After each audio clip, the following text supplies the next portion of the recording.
organizando na semana retrasada, né? Então, os sermões. Aí eu vi que aquelas duas ideias que eu queria apresentar para os irmãos ia ficar mais de uma hora. Eu falei, eu ainda não tenho recurso técnico para fazer os irmãos prestarem tanto tempo atenção assim. Então, eu falei assim, vou dividir. Então, domingo passado nós meditamos em Mateus, capítulo 5, versículo 5, e hoje nós meditaremos em Mateus, capítulo 5, versículo 6. Mateus, capítulo 5, versículo 6.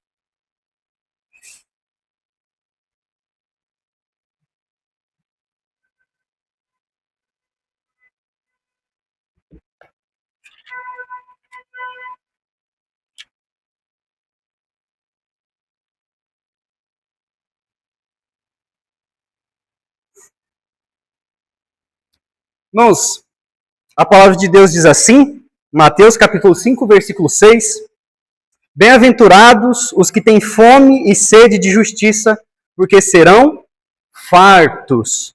Vamos colocar nossa vida, esse momento diante do Senhor, mais uma vez, diante do nosso culto, pedindo instrução, orientação, vinda do Senhor.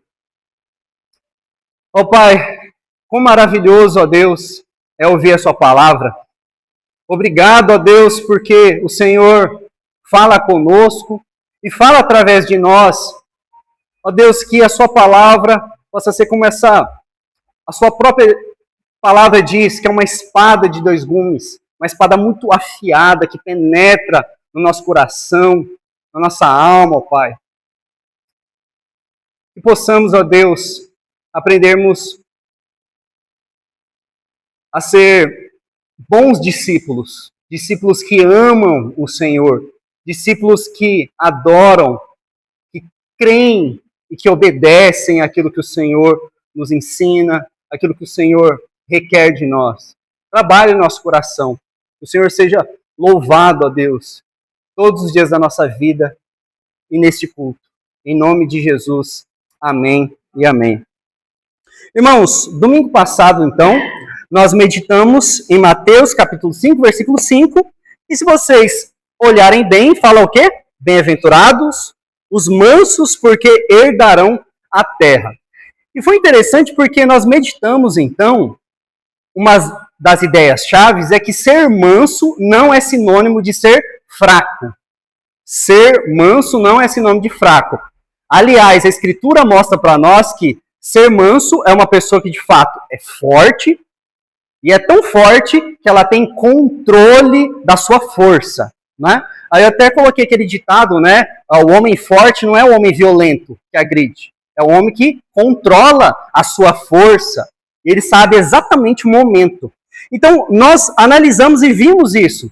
Que o cristão, na verdade, não é porque ele não tem respostas, ele não tem o que dizer, mas ele entende que, em alguns momentos, é importante a gente ficar em silêncio, ficar calado.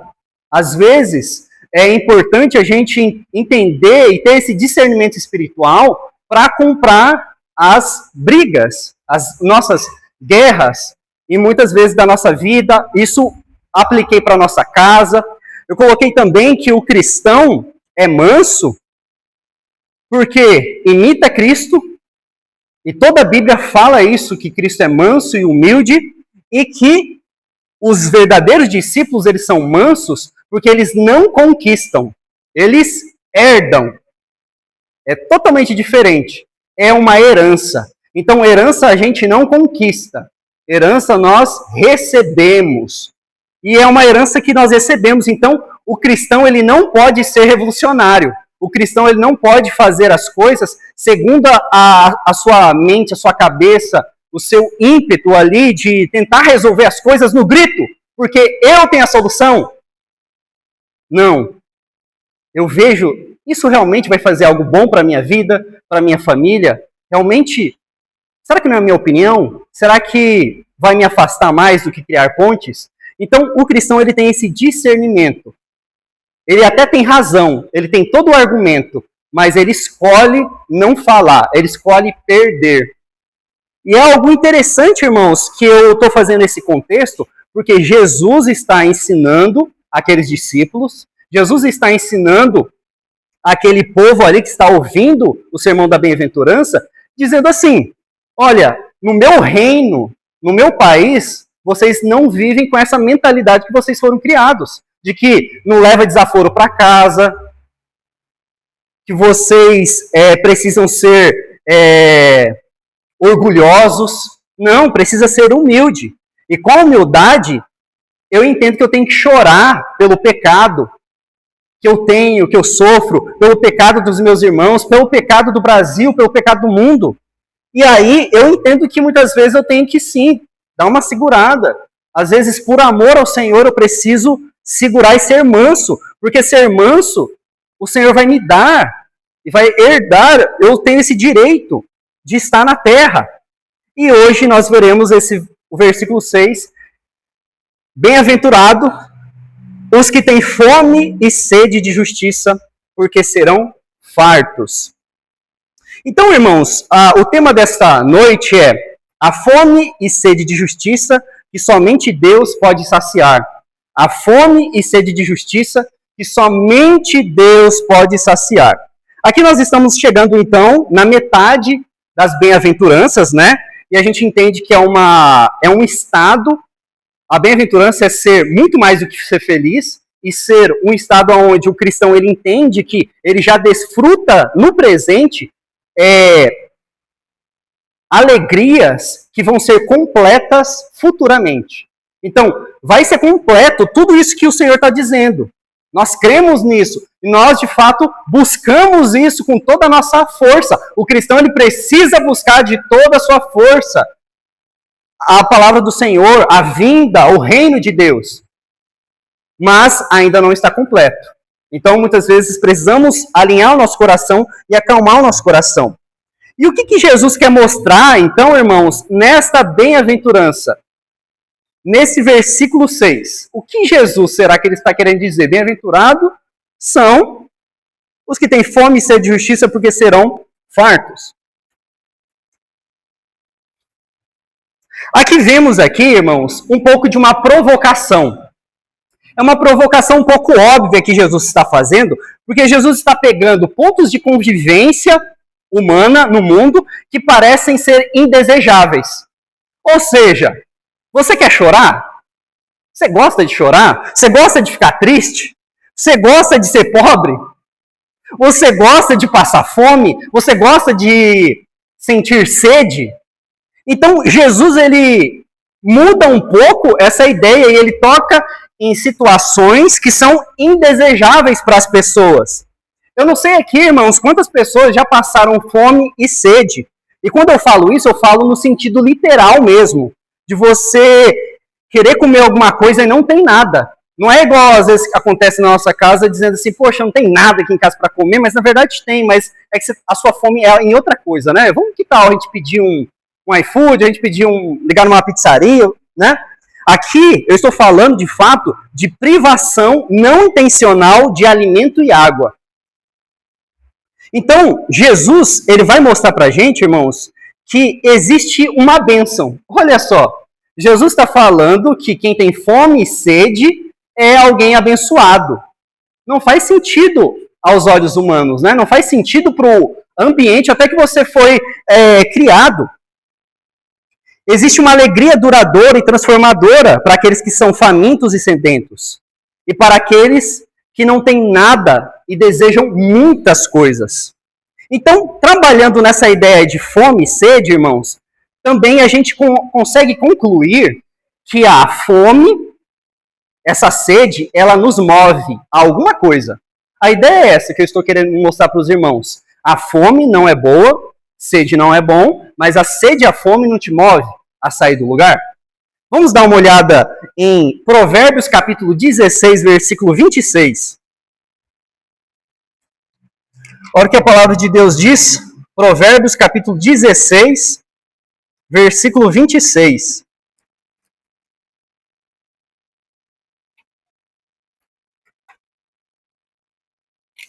Provérbios 16, 26. Diz assim a palavra do Senhor: A fome do trabalhador o faz trabalhar, porque a sua boca a isso o incita. A fome do trabalhador o faz trabalhar, porque a sua boca a isso o incita. Então, o que vemos aqui, irmãos? Traduzindo, né? Traduzindo. Se vier a necessidade, você vai dar seus pulos. Se vier a necessidade, você vai dar seus pulos. Porque é essa a necessidade da vida humana, irmãos. Precisamos correr, muitas vezes, para suprir algumas demandas da nossa vida, da nossa família. Afinal, mesmo se você é muito preguiçoso, você não vai ter tanta preguiça assim de pedir um prato de comida, a ponto de morrer de fome, né? Mesmo a pessoa mais preguiçosa do mundo, ela não vai querer morrer de fome. Aqui, irmãos, talvez a gente não consiga perceber e ter essa percepção tão grande, porque nos tempos de Jesus, conseguir conquistar um alimento era muito difícil. O trigo era outro, era muito mais suscetível a pragas, a pesca era dificultosa. E para você garantir alimento para você e para sua família, era muito mais difícil do que hoje. E você pode apostar nisso. Então, a facilidade e o acesso que a gente tem de ir ali no mercado, de ir numa farmácia, né? Poxa, tem lugar que tem mercado, farmácia, 24 horas. Aqui em Guararema a gente tem até 23, se eu não me engano. Então, assim, é um acesso, irmãos, que nós, às vezes, por causa desse acesso, dessa facilidade, a gente não percebe quando nós somos abençoados. Mas quando vem alguma dificuldade no mundo, isso chega até nós, coisas básicas como arroz, feijão, já mexem conosco quando faltam. Poxa, está faltando papel higiênico. As pessoas já ficam muito desesperados. Então, falando de fome, irmãos, às vezes assim, para mostrar como a fome mexe com a gente, com certeza, não sei se é você ou você conhece alguma pessoa que quando ela está com fome, ela fica difícil, ela fica brava, ela fica assim, emburrada, ela fica, de fato assim, dando aquelas respostas atravessadas, né? A gente se percebe assim, você quer um doce, né? Você quer comer alguma coisa, né?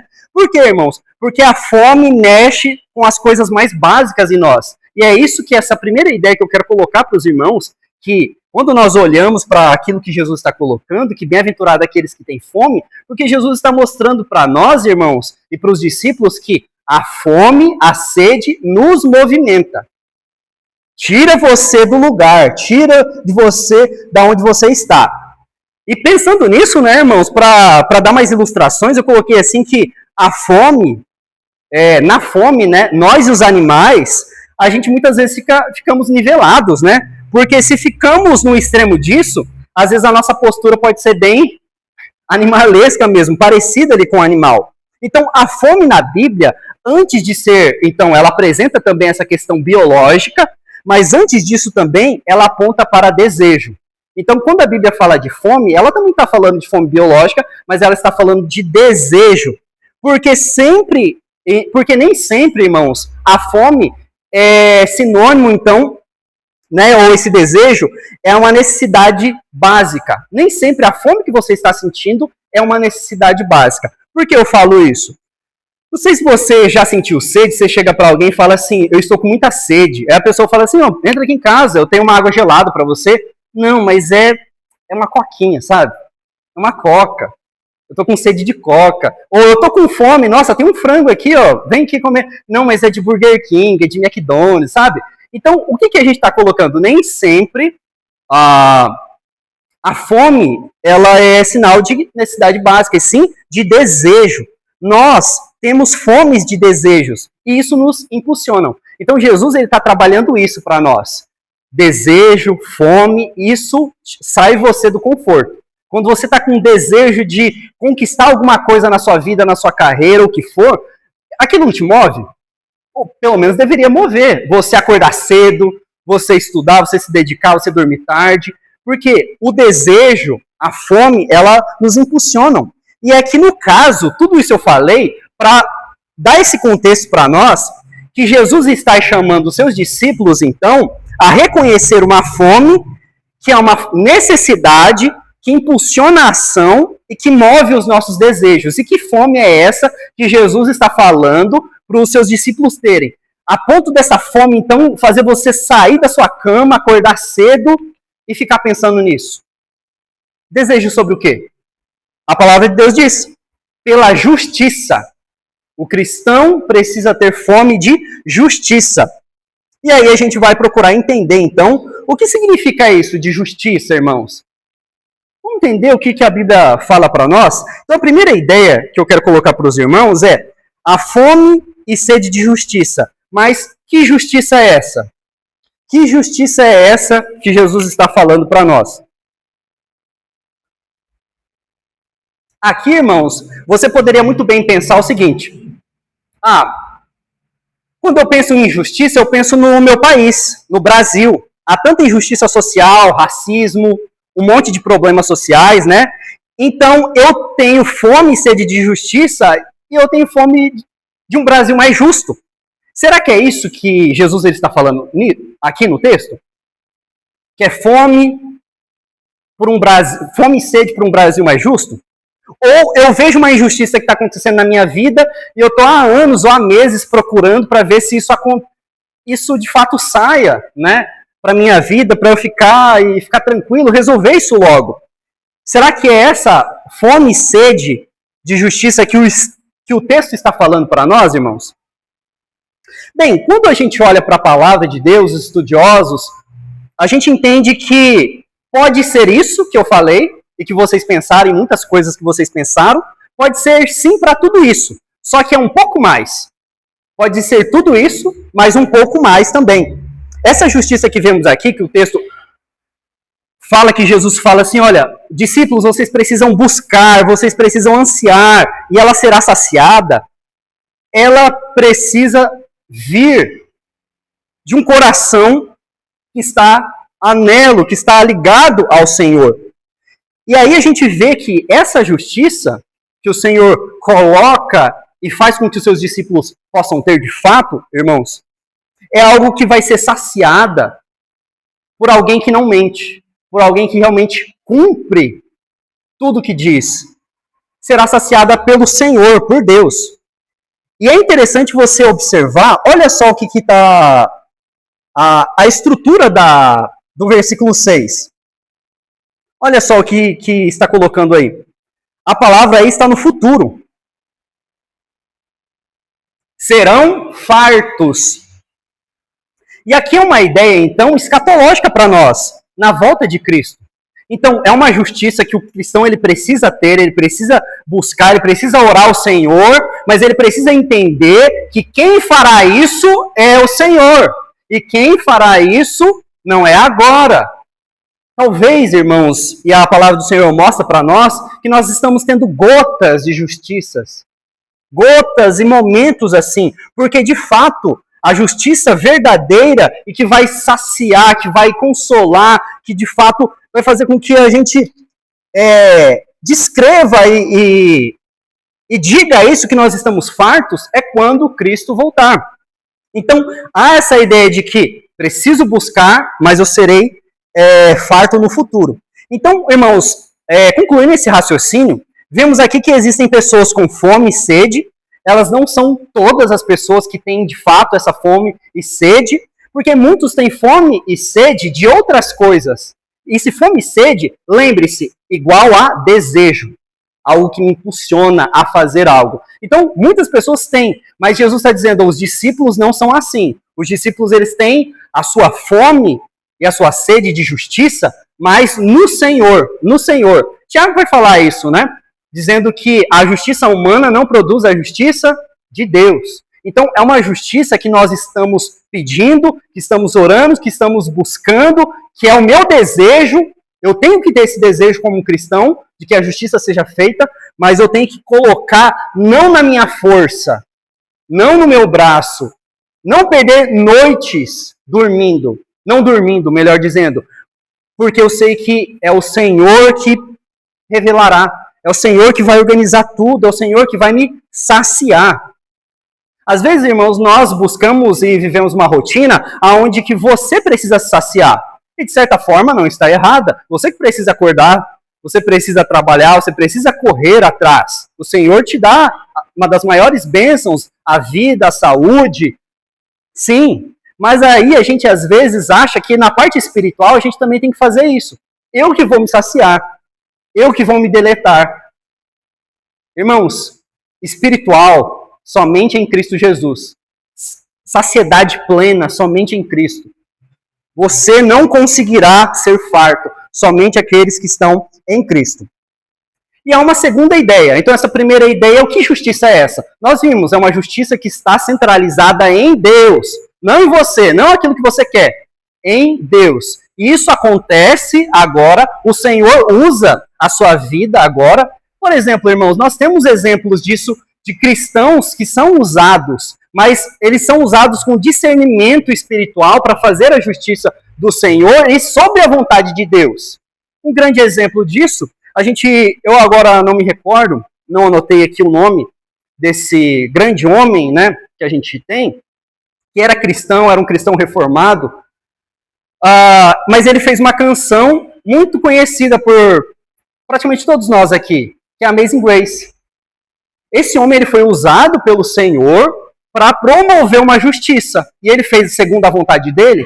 Não. Ele usou meios. E o Senhor fez isso segundo a vontade dele. Qual foi a justiça que ele fez? Ele procurou acabar com a escravidão. E impulsionar isso num país que tinha essa mentalidade de escravidão muito forte, que era a Inglaterra. Isso foi para Estados Unidos, veio para o Brasil, todo esse movimento. Então, é isso que eu quero mostrar, e o texto quer mostrar para nós, irmãos. A nossa justiça está em Deus. Então, a gente não vai fazer nada? Vocês podem, mas vocês têm que ter discernimento no Senhor. Nós precisamos, né? Eu preciso pedir, e é em espírito de oração, é em espírito de busca do Senhor, dizendo, Senhor, eu quero fazer a justiça do Senhor, e eu quero que a sua justiça venha logo, mas não da forma que eu quero.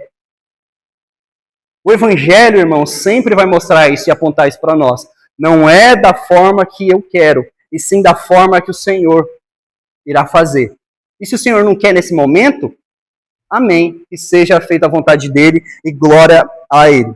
Irmãos, a segunda ideia, então, é o perigo de direcionar essa fome pelos caminhos errados. Então, agora a gente conseguiu filtrar essas justiças, né? A gente consegue entender, compreender, então, o que significa essa justiça, esse desejo de fazer algo, mas entendendo que é por meio do Senhor.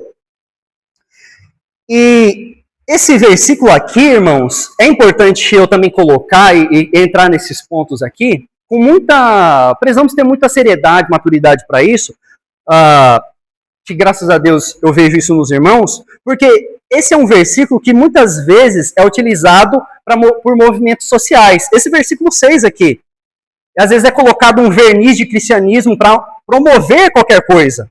É claro que eu não estou aqui, irmãos, a primeira coisa, eu não estou falando de política e eu não vou falar sobre política, ok? Mas eu só estou usando coisas do nosso cotidiano para a gente compreender e a gente pedir de direcionamento para o Senhor. Por quê? Porque às vezes, dependendo, pode ser que muitas pessoas, muitos movimentos, podem ter um sentimento ou desejo sincero no coração, né? Se a gente for pensar por exemplo, nessa questão política, né? Mais uma vez, não vou falar sobre isso, mas estou usando um exemplo aos irmãos, né? De direita e esquerda, né? Algo que nós até, vou abrir um parênteses assim de forma pastoral, a gente vai precisar lidar muito, irmãos, esse ano, sobre essa questão. Precisamos colocar diante de Deus, porque a marca da igreja é a unidade em Cristo Jesus. Os irmãos viram em pandemia, viram outros anos aí, igrejas que acabaram, porque estavam com o coração longe do amor, da unidade em Cristo Jesus. Então, aqui, irmãos, a gente tem que olhar muitas vezes e entender que Cristo é que nos une, Cristo é maior. Então, voltando para esse exemplo que eu coloquei para os irmãos em questões de direita e esquerda, né? Às vezes, por exemplo, a esquerda política, ela tem muitos desejos de perceber demandas sociais que precisam ser sanadas, justiças que acontecem no mundo, mas será, não estou afirmando, mas será que a forma de lidar é a mais coerente?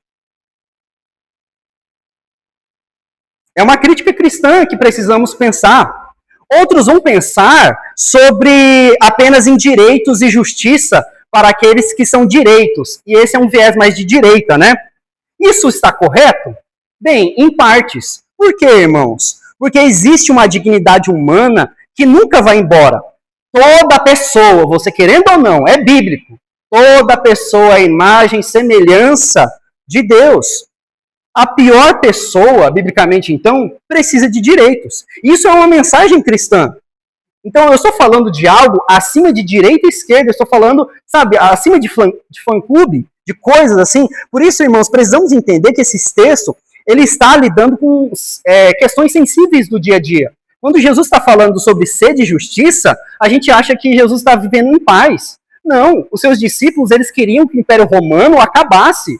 Eles estavam esperando que Jesus fosse o grande rei, e até hoje, os judeus, que não são messiânicos, né, que não acreditam em Jesus Cristo, eles esperam isso, que virá o rei dos céus, o Messias, que vai governar de forma política e vai colocar Israel, então, ou os judeus, no patamar maravilhoso. É isso que eles, e subjugando todos os outros povos, é isso que eles esperam. Só que Jesus, ele fala, olha, quem pertence a mim, quem é do reino dos céus, ele não olha para esses lados. Ele não olha para isso. Por isso, irmãos, é um erro. E a gente não pode cair nesse erro de entrar em briguinha, sabe? De direita, de esquerda, de A, B. Não, irmãos. Precisamos perceber que há uma complexidade nas escrituras que vai muito mais fundo na vida humana.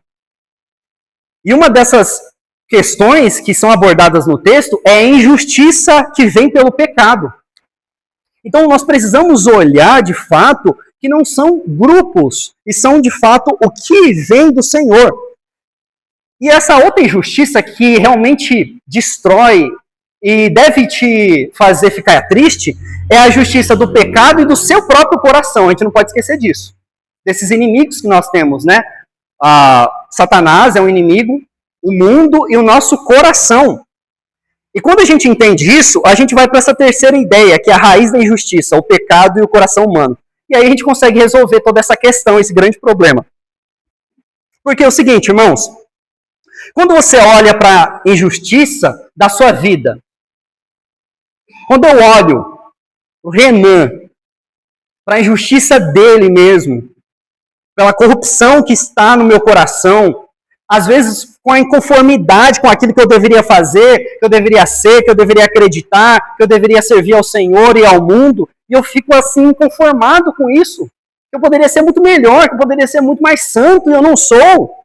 Quando você olha para o nosso país e vê uma injustiça que nele há, quando você olha para a sociedade e vê injustiças sociais que existem mesmo, quando você olha para o mundo e vê esse caos que existe e foi desenvolvido por causa do pecado, porque a fome por causa do pecado, irmãos, porque a sede por causa do pecado. E se você é um verdadeiro cristão, isso deve sim te causar incômodo.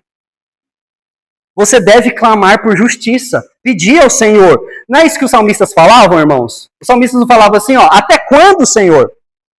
Então, existe desde sempre, desde que o mundo é mundo, ou desde que os filhos de Deus são filhos de Deus, os cristãos são cristãos, a gente tem esse desejo no coração de perceber o mundo que nós vivemos. Isso aí não é uma questão, irmãos, de lado B ou A, é algo muito mais profundo. E aí eu coloquei aqui uma quarta ideia para nós já estarmos fechando a nossa ideia, que é o cristão, a política e a verdadeira esperança. Por isso que o cristão ele não pode ficar nessa paranoia de olhar para um lado.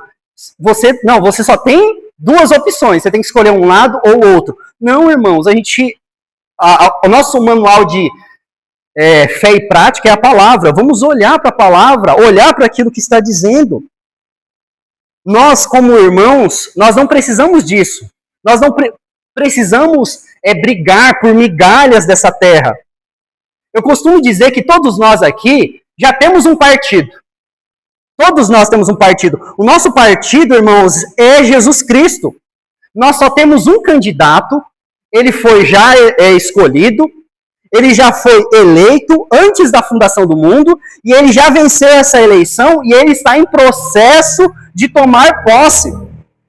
Então, até que isso aconteça, compete a cada um de nós a fazer propaganda para ele.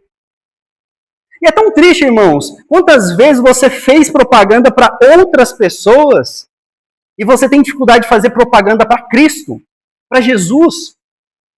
A gente deve olhar, eu devo olhar para o meu coração quantas vezes eu comentei alguma coisa, quantas vezes eu falei com alguém, né, no mercado, sobre coisas dessa vida, e eu não fiz propaganda para o meu rei, Jesus Cristo.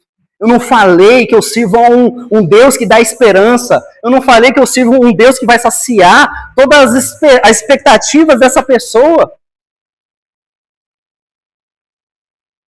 A Bíblia, irmãos, mostra pra gente que quando nós fazemos propaganda de outro, seja quem for, irmãos, não importa, esquerda, direita, centro, leste, oeste, não interessa. A Bíblia mostra para nós que isso se torna uma idolatria. Por que se torna uma idolatria? Porque você está depositando a sua esperança, a sua fé em alguém. E não tem compatibilidade com o cristão. O cristão tem que colocar sua fé, sua esperança de um mundo melhor, de um mundo perfeito em Cristo Jesus. O Senhor pode usar algumas pessoas. Sim, o Senhor pode usar. O Senhor usou, a gente vê, os irmãos sabem, usou até uma jumentinha. Vai, claro, o Senhor pode, mas o cristão ele tem que estar centralizado em Cristo, sabendo que é Cristo que lidera o meu pensar, lidera a forma de eu pensar em política, pensar nas questões públicas. É Cristo, não é o que o autor disse, fulano de tal, conservador. Não, é o que a Bíblia aponta para nós. E se tem coisas boas, é porque é a palavra de Deus. A verdade de Deus é a verdade perfeita e sempre. Então a gente precisa olhar isso, irmãos. Às vezes você pode nem falar isso, mas às vezes você tem que sondar o seu coração. Às vezes no íntimo do seu coração a idolatria está ali. Por isso, irmãos, recomendação pastoral é: vocês podem votar em quem vocês quiserem. Como os irmãos sabem, não sei os que estão chegando, os visitantes, a nossa igreja não se envolve com política, não dá voz a político e nunca fará isso. Se acontecer isso, fala com o conselho, fala com a moca, se não resolver, saia da igreja. Porque nós não faremos isso, irmãos. Nós não nos envolvemos com isso. A nossa ideia é que nós somos maiores do que política. Nós somos maiores do que qualquer outra instituição humana. Nós somos o reino dos céus. Nós somos cidadãos do Senhor. Então isso é muito maior. Não pense que... Então um crente não pode se envolver com a política? Às vezes tem um irmão que quer se envolver com a política e é firme, é maduro. Ok, vamos conversar. Mas não se esqueça. Não é porque você é irmão da igreja que a igreja tem a obrigação de votar em você. Que a igreja está fechada com você. Por quê, irmãos? A nossa luta não é com carne e sangue. Nossa luta, irmãos, está olhando e projetando com um desejo daquilo que será maravilhoso. Então, irmãos, nós precisamos, então, escolher de forma consciente. E eu até faço assim, uso uma estrutura proposital, de consciência cristã. Use a consciência cristã, então, para votar. Mas não lutem por isso. Não lutem. Você vai chegar mais para o final do ano, você vai descobrir que o irmãozinho não vai votar no candidato que você gosta. Não lutem por isso. Não briguem por isso. Use a mansidão, use outras formas. Porque o único que resolve a injustiça do mundo, irmãos, é Cristo. É Cristo, é Cristo. O único que foi escolhido, eleito, venceu e está no processo de tomar posse é Jesus Cristo. Então a gente precisa fazer o quê? Propaganda para o Senhor. Propaganda para o Senhor. Por isso agora eu encerro, irmãos, colocando algumas aplicações. Eu convido a igreja a abrir a palavra do Senhor em Isaías 55. Isaías 55, versículo 1, 2 e 3. Isaías, capítulo 55, versículo 1, 2 e 3.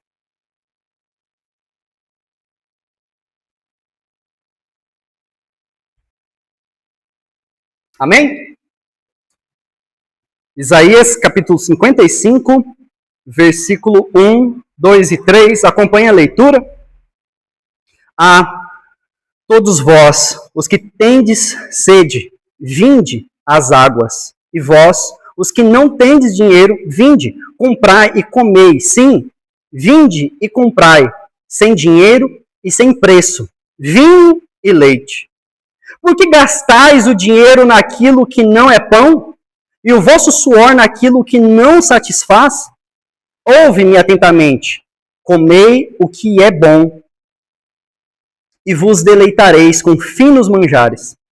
Inclinai os ouvidos e vinde a mim, ouvi, e a vossa alma viverá, porque convosco farei uma aliança perpétua, que consiste nas fiéis misericórdias prometidas a Davi. Amém, irmãos. Irmãos, esse texto aqui, esses versículos, eu não vou pregar, tá? A pregação já terminou. Mas esses versículos aqui foi dito em um momento de instabilidade política, instabilidade cultural. E o Senhor fala com os crentes, fala com o seu povo em um momento de instabilidade política. Então, irmãos, o que você tem perdido a cabeça por causa de homens, de política, de lados?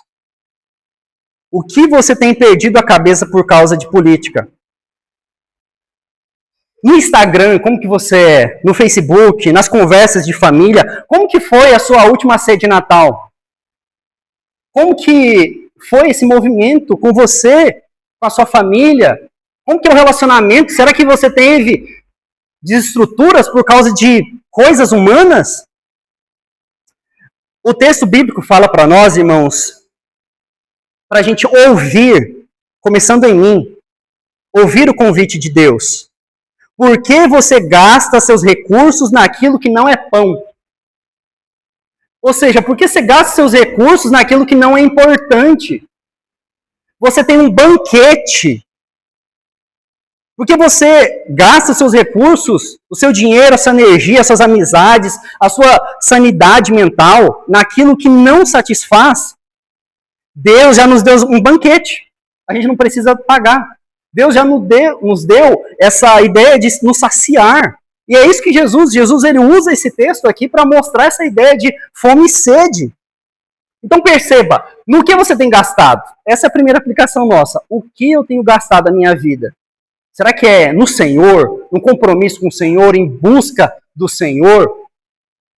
Ou eu tenho buscado mais as coisas deste mundo? Olhado para as coisas e gastado energia? Será que eu tenho acordado mais cedo, então, para discutir coisas? Ou perdido tempo com isso, ou eu tenho gastado mais evangelizando, fazendo propaganda do nosso Senhor Jesus Cristo, lendo mais a Bíblia, orando mais? A segunda ideia, irmãos, é desperte a fome certa. Irmãos, eu quero que, talvez para aquele irmão que não luta por nada, né? Você fala, eu não luto por nada. Mas a Bíblia está falando que existe uma demanda. Você precisa lutar. Você precisa sair dessa visão de que nada mexe com você. A Bíblia está dizendo para nós, você pode desejar um mundo melhor. Você pode orar por transformação. Você pode se envolver, mas pelos meios do Senhor, pelos meios certos. Faça isso, mas pelos meios certos. Quais são os meios certos? Oração. Eu quero que a justiça seja feita. Então eu vou lá e resolver com as minhas próprias mãos? Vou orar, vou falar com o Senhor, vou pedir discernimento espiritual para o Senhor. Outra forma de fazer justiça, irmãos, através do serviço. Ajudando, através da fidelidade, de crer e obedecer aquilo. Mesmo pegando fogo, mas eu obedeço. A terceira ideia é comece por você. Quem sabe você começa mudando o seu coração. Poxa, eu vou procurar buscar mais o Senhor, procurar me santificar mais. Poxa, eu vou ser fiel mais no Senhor, vou orar mais, vou servir mais, porque, irmãos, é servindo, mesmo que imperfeitos, que começamos a ser transformados. Eu digo, irmãos, que eu cresci muito nesses 13, 14 anos, né, de ministério, mais servindo do que observando. É servindo que eu fui aprendendo, fui ouvindo conselhos, fui errando e procurando ser transformado. E a conclusão, então, para a gente orar, não se esqueça, existe uma fome e existe uma sede. Essa fome só Deus pode saciar. Se você colocar e você levar essa mensagem no seu coração hoje, eu estou satisfeito. Existe uma fome, existe uma sede. Existem desejos no seu coração, na sua família. Mas só Deus pode saciar. E aí você vai conseguir pedir discernimento para o Senhor. Então, relacionado a riquezas, a dinheiro, você sabe que não é o dinheiro que vai te saciar. Em questões de justiça social, política, você sabe que não é o ser humano que vai te saciar, é Deus. Sabe, você consegue englobar todas as coisas. Que o Senhor tenha misericórdia de nós, que possamos, irmãos, seguir e aplicar essas coisas na nossa vida. Vamos orar? Vamos ter esse tempo de oração silenciosa. Fale com o Senhor, medite nisso. O que eu tenho gastado a minha vida? Tem esse tempo de oração.